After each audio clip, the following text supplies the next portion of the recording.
Maybe there's things that make you different that can bring blessing into your context. You might be that the thing that makes you different isn't a disadvantage, it's the very reason you've been placed there. It might be your faith, which might make you feel a bit awkward at times and apprehensive when you're grabbing coffee with your colleagues or you're standing around the water cooler. Your faith is the very thing that could be a source of blessing in your company, your board of directors, your hospital, your university. When you're working alongside those in our community who are on the street maybe, your faith might be the very thing that makes a difference. But in my experience, there are two opposing risks.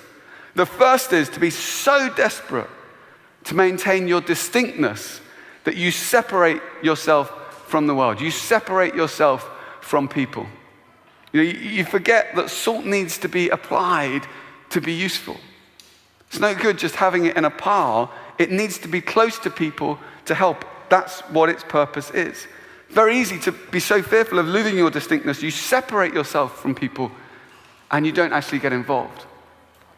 But the opposing risk is to be so immersed, so longing to be in the right group, so longing to be in the right gang, so longing to be alongside everyone else that you just go with the flow.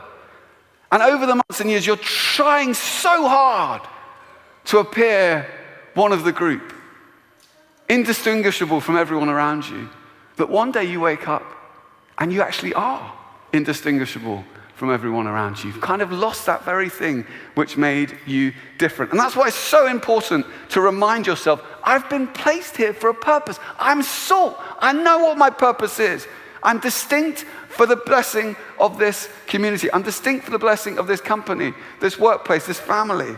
And the very thing that makes me distinct is the reason I've been put here. And that's how I'm going to enhance the good and resist the bad. You could even take some salt, take some salt tomorrow, put it on your desk at work, don't put it in a line or HR will get a bit worried. But put it out on your desk, say, no, I'm salt. Let it remind yourself. We're so interested, so many performance reviews and annual appraisals at work. We need to create our own performance review, our own annual appraisal. Not say, how much money have I made? How am I doing compared to everyone else? To sit down and say, how salty am I? Am I making a difference? And not to judge yourself based on what you're bringing in, but maybe judge yourself based on these values in the Beatitudes. Say, actually, this year, have I been more merciful? Am I bringing that here? Am I bringing humility here? Am I being meek in my context here? Because you're walking to a different beat. You've been put there for a different reason. You've got a different purpose. And I know sometimes it can be discouraging. Sometimes you could be there and you think, I'm the only one. 300 people here and I'm the only one. You might say that. But the thing is about salt, you don't need much of it to make a really big difference. And if you have 2 kilos of food, you only need about a tiny bit, like 6 grams of salt to season it. You don't need much influence to make a difference. It's like, 1 in 300.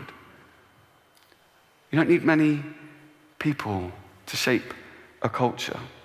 You don't need many followers of Jesus to start to impact a city. If you've got a conviction, you've been placed there for a purpose.